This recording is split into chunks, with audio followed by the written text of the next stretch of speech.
Namasté. Bienvenue à toi sur la chaîne Bougourou Mario. Aujourd'hui, je vais tenter d'apporter quelques compléments, quelques explications suite à des questions, à une question entre autres que j'ai reçue d'un auditeur, que j'apprécie beaucoup d'ailleurs. Le sujet concerne l'abandon à Dieu. On m'a demandé d'investiguer davantage sur le sujet. Effectivement, il y a bien des gens qui sont rebutés par la probabilité de s'abandonner entièrement à la volonté de Dieu. Non seulement ça nous semble un travail impossible, une tâche irréalisable, difficile, pénible, mais on se demande comment faire. Comment peut-on s'abandonner? Vous savez que toutes les traditions religieuses et spirituelles nous conduisent inévitablement à l'abandon. Chacune d'entre elles nous enseigne à abandonner notre petit moi, à nous unir à Dieu ou à nous identifier à Dieu, comme on le fait dans la voie directe de l'Advaita Vedanta. Abandon, acceptation, renoncement, voilà tous des mots différents, mais qui signifient en fait la même chose. Nous nous identifions faussement au corps, aux pensées, aux émotions. Nous acceptons, nous croyons que nous sommes un je, un moi, qu'il y a quelqu'un qui habite ce corps et cet esprit. Tout cela est faux. Ça ne résiste pas à une attention poussée. Effectivement, grâce, entre autres, à la méditation, on peut descendre à l'intérieur de soi. Et si on se met en quête de ce je, de ce petit moi, de la personnalité, de ce qu'on appelle l'ego, on se rend compte qu'il est inexistant. C'est comme s'il n'y avait rien ici dans la tête. C'est un immense espace, c'est un goût d'éternité, ça n'a ni nom ni forme, mais c'est. Et c'est ça qui est le soi. Toute recherche spirituelle digne de ce nom nous conduit à découvrir qui nous sommes vraiment. Et cette véritable identité, je le répète, c'est le soi, la conscience universelle. Or, nous sommes divins. C'est ça la réalité, pas l'ego. L'ego est voulu par Dieu, lui aussi. Il est une illusion que nous entretenons.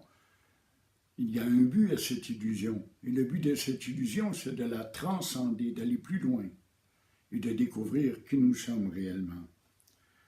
Notre nature, celui qui habite ce corps et qui en use, ce n'est pas un petit moi limité, personnifié, identifié, mais c'est plutôt Dieu, lui, le soi.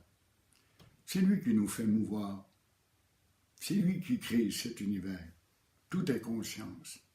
Voilà la vérité. Et voilà probablement la seule vérité digne de changer ce monde.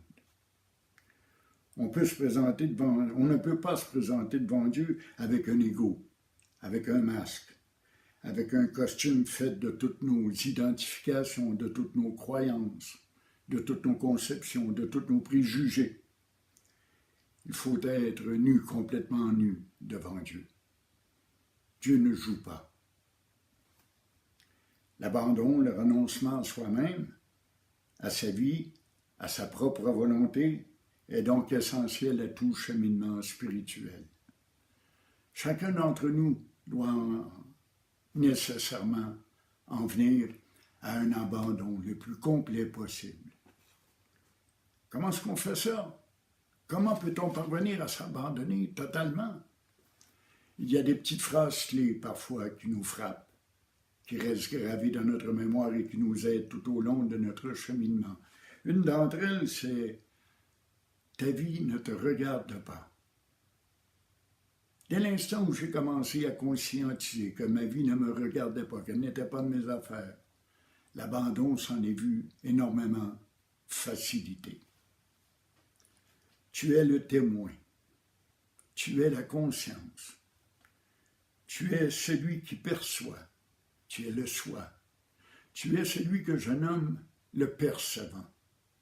Tu n'es pas l'acteur dans ce monde, mais tu es le percevant de tout ce que te communique la terre et ton corps et les autres autour de toi.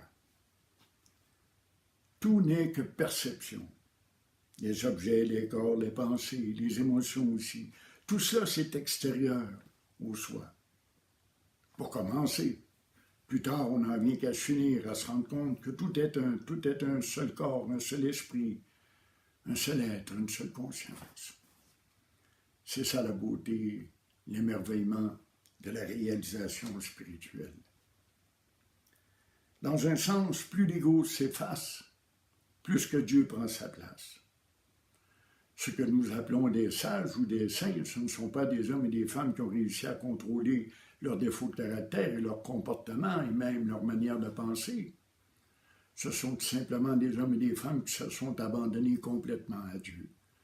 C'est comme si Dieu s'incarnait à travers nous. Un saint réputé, saint Paul apôtre, disait « ce n'est plus moi qui vis, mais c'est le Christ qui vit en moi ». C'est pareil dans la vérité vedantale. Ce n'est plus Dieu, ce n'est plus moi, qui vit. C'est Dieu qui s'exprime à travers moi. Et ce corps, cette matière, cet esprit accomplit, selon son karma, les actions adéquates. Effectivement, parlant d'adéquat, quand on s'abandonne totalement à Dieu, tout devient adéquat dans notre vie. Il ne se produit pas de miracle, il n'y a pas de pétard à mèche, il n'y a pas de feux d'artifice qui se produisent. C'est tout simplement qu'on n'en vient qu'à avoir les bonnes paroles au bon moment, les bons gestes au bon moment, des gestes et des paroles adéquates. Voilà ce dont il est question. C'est Dieu qui prend la place. On lui laisse enfin le contrôle. Depuis si longtemps, on essaie de piloter le véhicule. C'est un soulagement, en fait, de s'abandonner à Dieu. On lui laisse tout, complètement tout. C'est ce qu'on appelle, dans certaines religions, l'humilité. La meilleure définition que soit de l'humilité, c'est un état sans ego.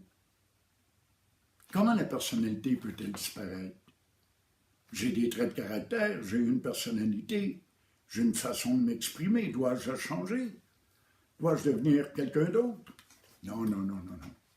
Il n'y a rien à devenir. On a juste à être tel qu'on est. Personnellement, j'ai des qualités, j'ai des défauts, ils s'expriment. Parfois, je blesse des gens, sans le vouloir. Et il y a aussi des gens qui me blessent. Mais tout ça, ça fait partie de l'acceptation et de l'abandon à Dieu.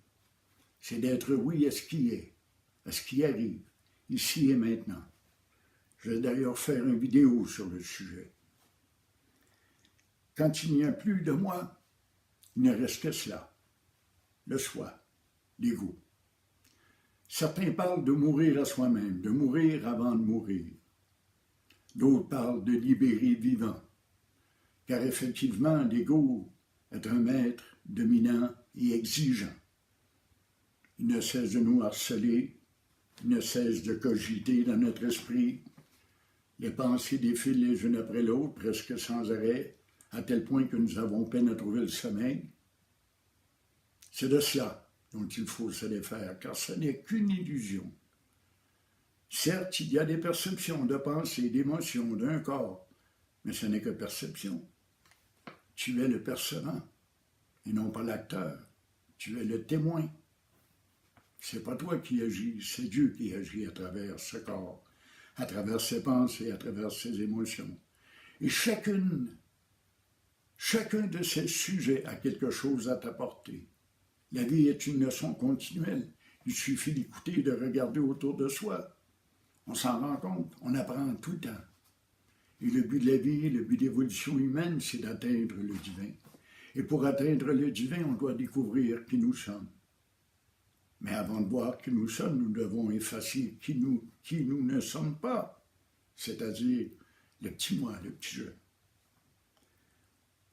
Chacun peut en faire l'expérience. Tout homme et toute femme est capable de s'abandonner. C'est pas facile, évidemment. Ça demande de l'audace, comme je dis tout le temps. Abandonner tout désir, tout espoir, toute ambition, toute mémoire Tout cela doit être abandonné comme trop lourd à porter. Quand tu n'es plus, c'est lui le soi qui est. On se rend compte que toute action, comme toute parole, est juste et adéquate, comme je l'ai dit, car c'est lui qui agit. Et Dieu sait comment tout doit se dérouler, autant tes paroles que tes pensées. Il n'y a plus de faux moi pour imposer sa volonté. Il n'y a plus de faux moi pour imposer ses désirs et ses peurs. C'est la paix. Il faut une grande audace, en effet, pour oser s'abandonner à Dieu. Mais si tu as le front et le courage, mais surtout la patience d'écouter ces vidéos, probablement détiens-tu en toi la possibilité, le courage, la force, la persévérance nécessaires pour te réaliser, pour t'abandonner sur la voie spirituelle. C'est de là que naît la béatitude, ce qu'on appelle la félicité, ou si tu préfères le bonheur. Le bonheur est dans cet abandon. On lâche les commandes, on lâche les guides, on laisse le contrôle à Dieu. Peu importe ce qui arrive. C'est nous qui jugeons si c'est bien ou si c'est mal, si c'est bon ou si c'est mauvais. Mais il n'y a rien de cela, il n'y a que des faits, que des perceptions. Alors nous percevons comme un simple témoin, nous regardons l'histoire de ce corps se dérouler, l'histoire de l'univers aussi autour de nous. Et nous tentons d'y faire du bien, car Dieu nous pousse à faire ce bien. Pour s'unir à Dieu, pour s'identifier à Dieu, pour être divin, il faut commencer par disparaître soi-même. Quand l'ego disparaît, quand l'ego s'efface, c'est là que le grand miracle se produit.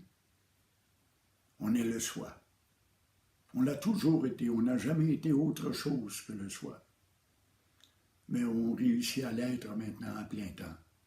Et cet état peut s'installer de façon permanente. Ce n'est pas un miracle, ça ne fait pas de celui ou celle qui se réalise un maître ou un grand sage ou un grand saint, ça en fait simplement un être divin, un être réalisé, éveillé à la vérité. Voilà pour aujourd'hui.